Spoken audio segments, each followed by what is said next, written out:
नमस्ते सबैमा। आज चाहिँ मैले बर्थडे ब्लग लिएर आएको छु। विवेक र म चाहिँ घरदेखि हिँड्यौँ अनि हामीले दाइ दिदी भाइ बहिनी सबैलाई फेरीमा भेट्यौँ अनि सबैलाई हाई भन्न लगाएँ। जाँदा जाँदै बाटोमा कति लामो ब्रिज, यत्तिकैमा हामीले बुक गरेको एयरबिएनबीमा पनि पुग्यौँ। यो चाहिँ हाम्रो एयरबिएनबीबाट देखिने भ्यू अनि यो ओरेन्ज लगाउने केटी चाहिँ म हो। यो चाहिँ हाम्रो एक दिनको लागि किचन र लिभिङ रुम। यहाँदेखि हेर्नु न कस्तो क्लियर भ्यू देखेको है। मा सबै आइपुग्नु भयो अनि बहिनी र दिदीले हाई भन्दै हुनुहुन्छ। अब चाहिँ हामी स्न्याक्स बनाउन सुरु गर्यौँ। रिन्जिन दिदीले चाहिँ मोहिटो बनाउँदै हुनुहुन्छ। म चाहिँ भिडियो गर्दैछु के खाँदा छ भनेर। यो डेकोरेसन गरेको चाहिँ सबै सृजना दिदीले हो, मैले चाहिँ भिडियो मात्र क्लिक गरेको हो। हेर्नु न कस्तो मिठो र खाम देखिएको हो। यत्तिकैमा दाइले भिडियो गर्दै हुनुहुँदो रहेछ अनि हामी सबैले हाई भन्यौँ अनि मैले चाहिँ स्न्याक खान सुरु गरेँ र एउटा भिडियो पनि खिचेँ र हामी सबैले मोहिटो ट्राई गर्यौँ। जति हेर्दा क्युट देखेको छ नि, खाँदा चाहिँ त्योभन्दा चाहिँ एकदमै मिठो।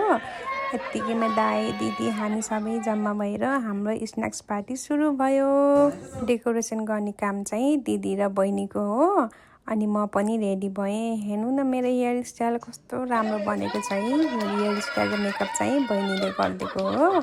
यत्तिकैमा विवेकले फुल र रिङ लिएर आए। यिनले चाहिँ अनि मलाई रिङ लगाइदियो कि अनि म पनि अचम्म परिरहेको छु किनभने यिनले चाहिँ पब्लिकमा यस्तो गर्न एकदमै लजाउँछन् कि। अनि हेर्नु न हातमा पनि किस गरेको, म चाहिँ लजाइरहेको थिएँ अनि हाम्रो दिदीहरूको गीत सुन्नु न अनि मलाई म्युट नै गर्न मन लागेन कि।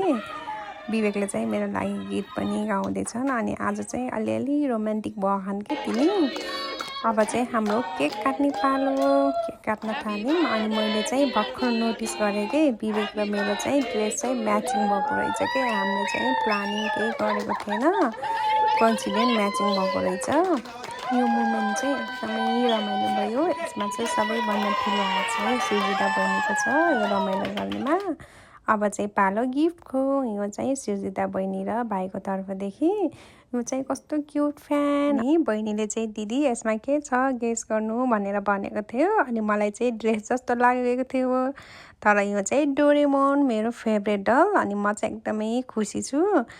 अनि बहिनीले मलाई बोको इयरिङ कति धेरै ल्याइदिएको कि मलाई चाहिँ बो एकदमै मनपर्छ। यो चाहिँ मिनी पर्सभित्र चाहिँ मिनी मेकअप किटको वान सेट थियो अनि यो चाहिँ आई स्याडो प्यालेट। अब चाहिँ पालो हाम्रो सृजना दिदीको। सृजना दिदीले चाहिँ मलाई एमकेको ब्याग दिनुभयो। यो पनि कस्तो राम्रो, मलाई एकदमै मन पर्यो।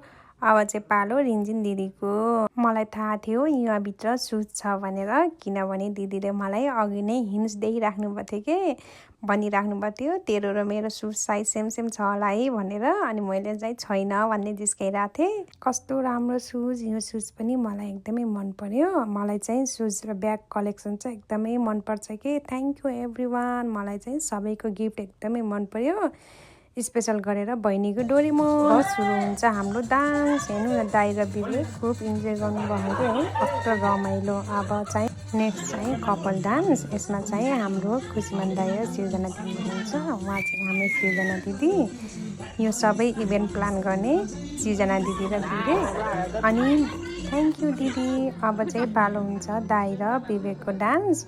म चाहिँ अचम्म परिरहेको छु कि यस्तो स्लो गीतमा पनि कसरी नाच्नु भयो भनेर कि। खै म ननाच्ने भएन कि के हो मलाई चाहिँ यति स्लोमा यसरी कसरी नाच्छन् होला, कसरी खुट्टा चल्छ होला जस्तो लाग्छ कि, कसरी हात चलाउने होला, के गर्ने होला भनेर लाग्छ। तर उनीहरू इन्जोय गरेको देखेर पनि बेला बेलामा लाग्छ कि गीत होइन आफूले नाच्न जान्नुपर्छ भनेर। अब चाहिँ पालो चाहिँ दाइ र बहिनीको। बहिनी र दाइ चाहिँ एकदमै राम्रो नाच्नुहुन्छ अनि उहाँहरूको यो छ नि जोडी, डान्सको जोडी चाहिँ मलाई एकदमै मनपर्छ। उहाँहरूको एक्सप्रेसन, इनर्जी, एक्टिङ सबै कुरा कस्तो पर्फेक्ट आएको है। अनि मलाई यो गीत सुन्ने बित्तिकै सधैँ खुसीमान दाइको याद आउँछ कि। कतै बज्यो भने चाहिँ यो गीत चाहिँ दाइकै लागि लेखेको हो, दाइकै लागि बनाएको हो जस्तो लाग्छ। सायद यसको मोडल चाहिँ दाइ नै हुनुपर्ने हो।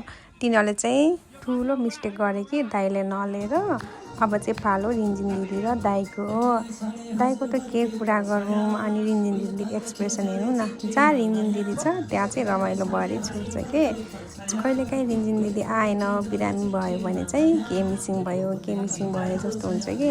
दिदी चाहिँ हाम्रो गार्जेन जस्तै हो कि। दिदीले चाहिँ सबै कुरा कस्तो इजिली ह्यान्डल गरिदिनुहुन्छ कि, यस्तो गर्नुपर्छ उस्तो गर्नुपर्छ भनेर कति फ्रेन्डली छ। अब चाहिँ पालो बहिनी र भाइको। अब बहिनीको डान्सको त कुरै नगरौँ।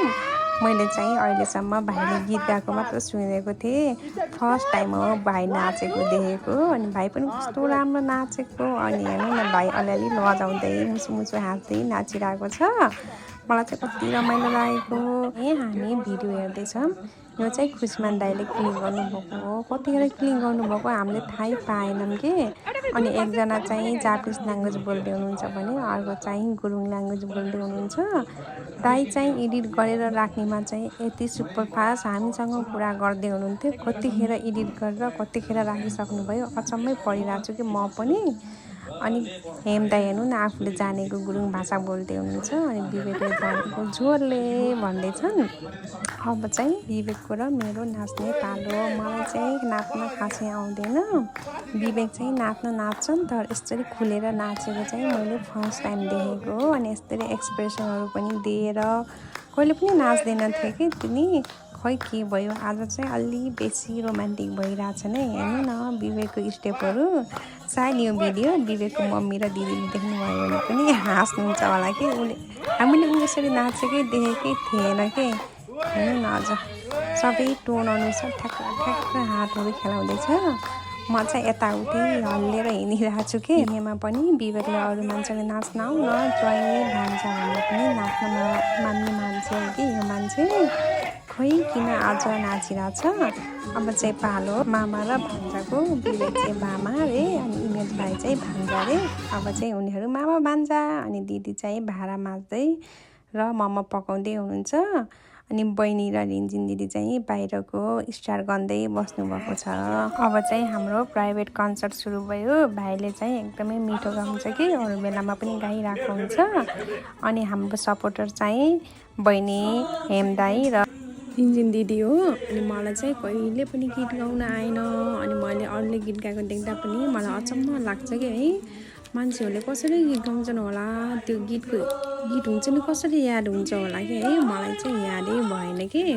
कोही मान्छे आएर तैँले एउटा गीत गा, म तँलाई $1 मिलियन दिन्छु भन्दा पनि मेरो चाहिँ त्यति पनि ढङ्ग छैन कि। अब चाहिँ मेरो बोली सुन्नु भन्दा पनि भाइको एकछिन गीत सुन्नु है त।